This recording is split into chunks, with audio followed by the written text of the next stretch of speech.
Jim Jones says he used his blood affiliation for profit without question. 100%. Interesting. We're going to get into it. But before we do that, you already know, Viral Hip Hop News, Sam Ant, CEO of the brand. Got to pay some bills. Let's get it.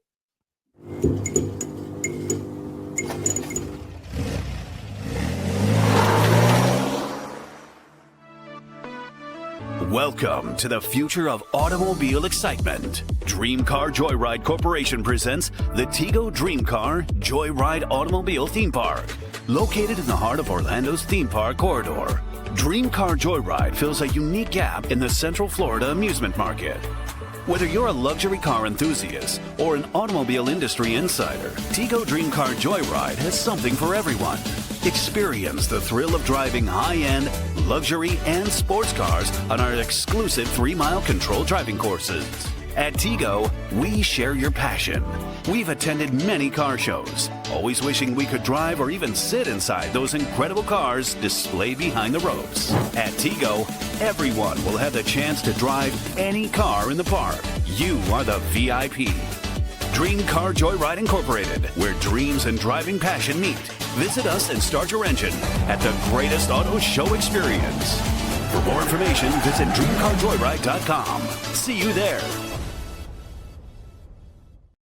And you will see them here within the next week or so, because we got an interview with the team from Dream Car Joyride. That link is in the description box. They're doing some phenomenal things out in the Orlando, Florida area. Can't wait to have them on so that they can explain that more to the people and get a better understanding and get to know them, because I've always bigged them up every time we go ahead and show that promotion, and I want you guys to see for yourself. So dreamcarjoyride.com, link is in the description box. Go ahead and click that link, support the team. Let's go to work. All right, so Jim Jones, a couple days ago, was on the Breakfast Club, and he was talking about a various slew of things. Obviously, Jim Jones has been in the news as of late, going at it with his former Dipset brother Cameron and other things, but the whole blood affiliation came up, and he has some very interesting things to say about it. It's about a 4-minute clip, so I'll play it, and we'll play it as much as I can stomach it, and we'll go ahead and get not only my thoughts, but I definitely want to hear what y'all have to say. But let's go ahead and hear what old Jimmy had to say.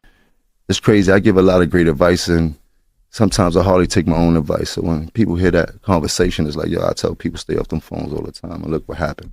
I mean, same thing came back to bite me on the ass and things like that, and that could have caused me a whole lot, but God is good. I got some good brothers around me that stood 10 toes down, you heard?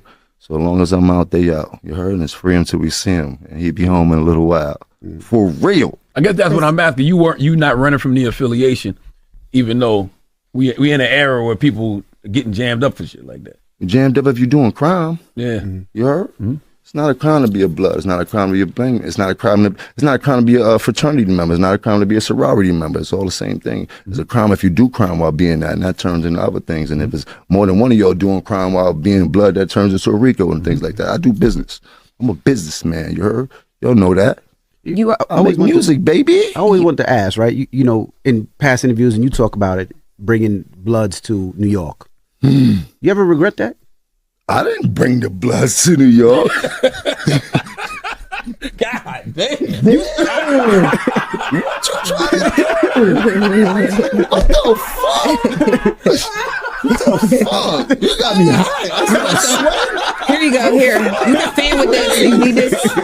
Bucket up here. Jim said I ain't committing no crime. And he said, actually. You brought the bloods to New York. God damn. On May 2nd, 2020. After I heard the interview, he said he made it popular. That's what I was asking. That's a difference.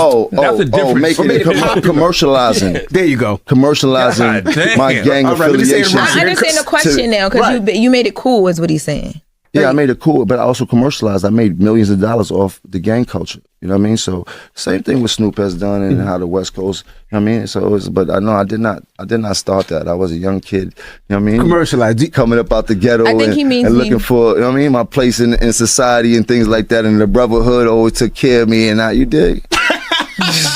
Shout out to the brothers, man. You know what I mean? But do you regret it? Because you commercialized it, you made it cool in New York. Do I regret anything? No, I don't, because I've done so many positive things being in this position as being a man, as being a gang member, as being a father, as being all these things. You dig? Like if I didn't have this platform, people would never know how great some of these people can be. Because I put on a lot of people Bloods, and I put all type of people in positions to make money and feed their family and things like that, and employ so many people and show so many people how to walk in the right direction and things like that, and understand there's a thin line between crashing out and trying. I mean, and then you ask anybody, I mean, anyone that's around me, you ask them what if I ever encourage them to do anything wrong.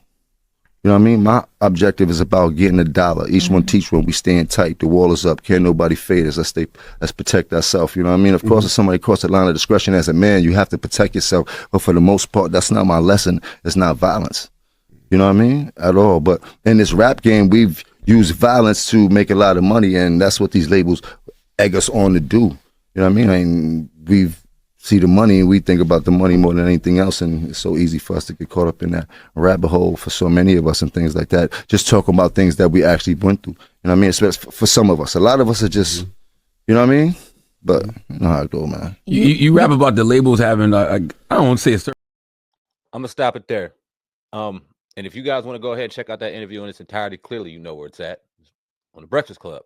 And salute to the team over there in the Breakfast Club for doing the interview, and salute for Jim Jones for go ahead and giving more context to what he said, because when you look at the headlines, you hear one thing, but he kind of brought it together full circle. But let me say this: Jim Jones, 48 years old.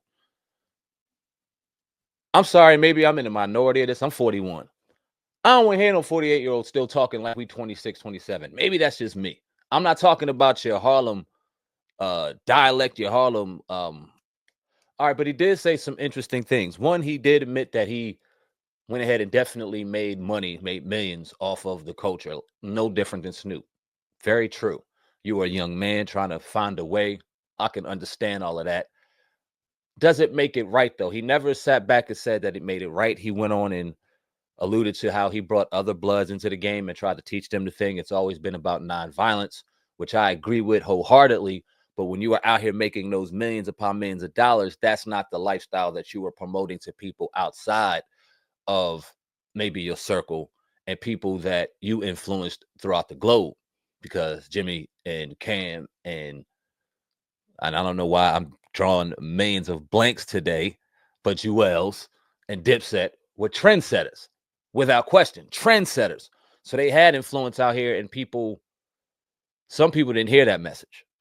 So it would have been dope just to hear, you know what? Yeah, I wish we could have whatever. But all that being said, I would love to hear what y'all have to say about this in the comment section below. Once I heard it in its totality, once I heard it kind of in its proper context, and maybe look at the situation a little different, I'm not going to lie to you. I seen bits and clips and pieces, and I wanted to listen to it. And I kind of like to listen to it with a live ear, just so I can give you guys a raw perspective. So like I said, I heard the beginning. I seen the headlines, but I didn't listen to it in its full context. And now that I have a little bit of a different perspective on it, I want to know what y'all think in the comment section below. Appreciate each and every one of y'all. Sam Ant, CEO of the brand, like this video, comment on this video. I really want y'all to comment on it. And yeah, that's all I got. Till next time, till next story. Sam Ant, CEO of the brand. For all hip hop news, I love each and every one of y'all. Love yourselves. And I'm out of here, man. Deuces.